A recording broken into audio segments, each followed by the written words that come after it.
different Godfathers, separated by 4,000 miles of ocean. John Gotti was the Teflon Don, a New York mobster who adored public attention and defied lawmen to get him. Totò Riina was a peasant from rural Sicily, a boss who operated in the shadows. In the late 80s and early 90s, it required two very different approaches to bring them to justice.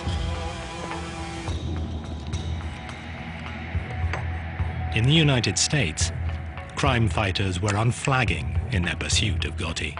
If you disregard my phone calls, I'll blow you and the house up. In Sicily, it would take a revolution by the people of Palermo to put Riina behind bars.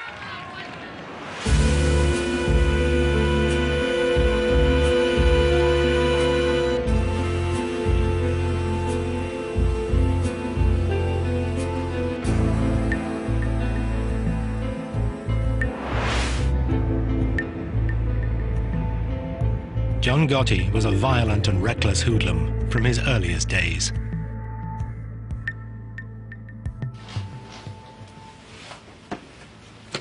A young gangster called Henry Hill was drinking in a bar when he first came across the teenage Gotti. All of a sudden, John comes in, that does it. Worked anyway, goes over to the card table and starts whacking a guy with a bat or something, with a bat or a pipe or something. Just beating this guy to hit to death. He almost killed the guy. And he might have killed the guy, I don't know. The guy might have died, you know, he might have thrown the fucking trunk that night, I don't know. Gotti had broken an unwritten rule of the mob. Violence should only be used when there were no witnesses around. He walks over, apologizes to me. Fucking blood all over the place. That was the first time I had ever seen him. He had a long black, you know, top coat, leather top coat, you know. I mean, he just looked the fucking part of a, you know, of a fucking gangster.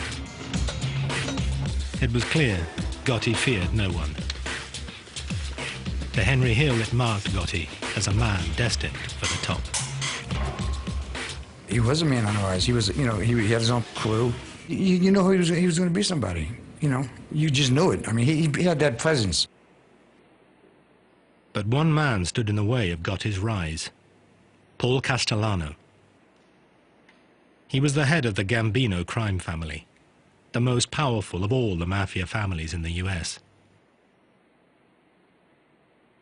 Castellano was an old-style hood, a mafioso who disguised his crimes behind a veneer of respectability. Paul wore two hats. He could mingle with lawyers, real estate, businessmen and developers, doctors, talk their language.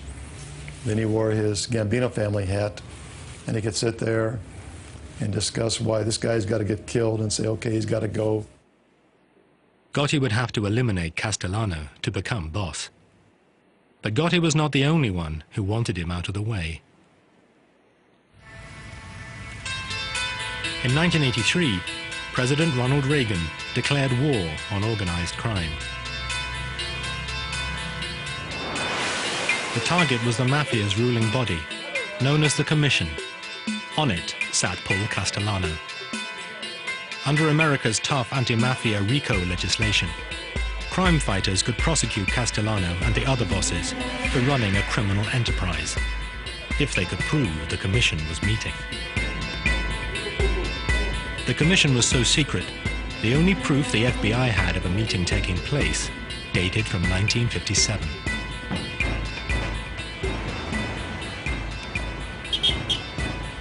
Then, one morning in May 1984, at FBI headquarters in New York, Agent Joe O'Brien received a call from a mole inside the mafia. He informed me that there was going to be what's known as a Mafia Commission meeting in a couple of hours.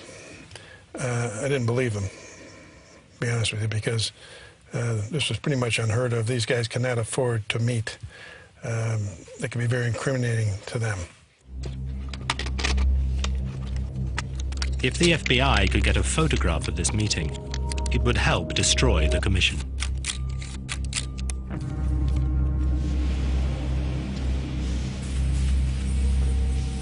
O'Brien and a fellow agent, Andy Curins, staked out this building, a small house on Cameron Avenue, Staten Island, that belonged to a relative of a senior Mafia Don.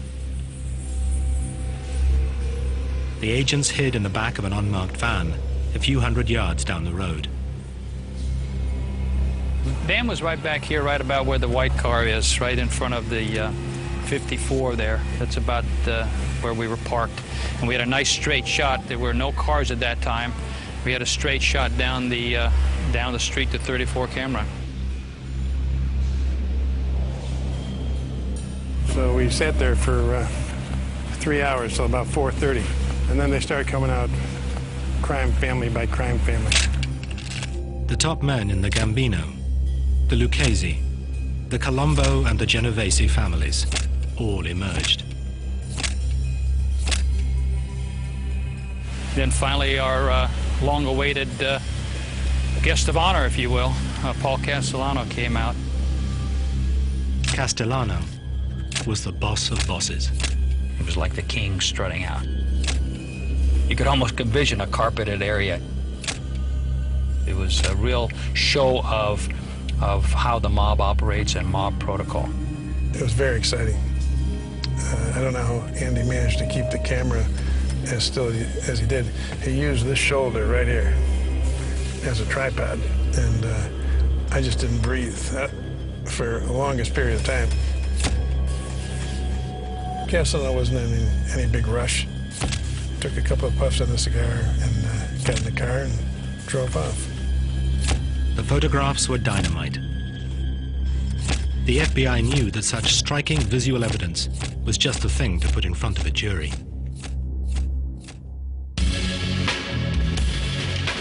In February 1985, the FBI seized all 5 members of the commission. Agents O'Brien and Curins arrested Castellano and drove him to FBI headquarters in Manhattan.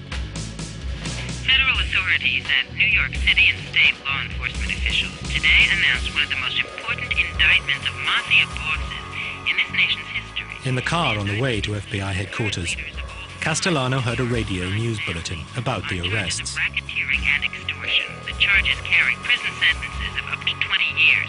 From New York, NPR's Mike Schuster. It was the beginning of the end of Castellano's reign. The authorities made their move late last night. Among those now facing federal racketeering and extortion charges are Paul Castellano, head of the Gambino family. The key to the investigation was an electronic bug. He turned to Joe, I remember, and he said, "Is that true? Is that true? You listened to my private conversations." Prosecutors say the recordings are of superb quality. You could almost hear him like groan. The agents thought Castellano was squirming because they had taped his criminal conversations. But Castellano realized they had also learnt about his secret affair with his young Colombian maid. This was very embarrassing to him. It's a little embarrassing to us, too, for that matter. He's almost like a little boy now, confessing this, something that he did was bad. He's not talking about it was bad that I murdered people or had, on my authority, people were murdered. I'm embarrassed because I had this relationship with this young woman who was my maid, you know, right under my wife's nose. This was a revelation a Mafia Don could not afford. He'd broken one of the Mafia's most sacred rules. It was okay to maim and murder, but not to publicly dishonor your wife.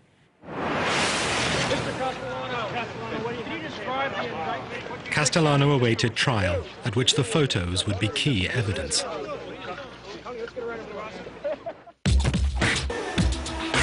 A power vacuum had been created at the heart of the Gambino family.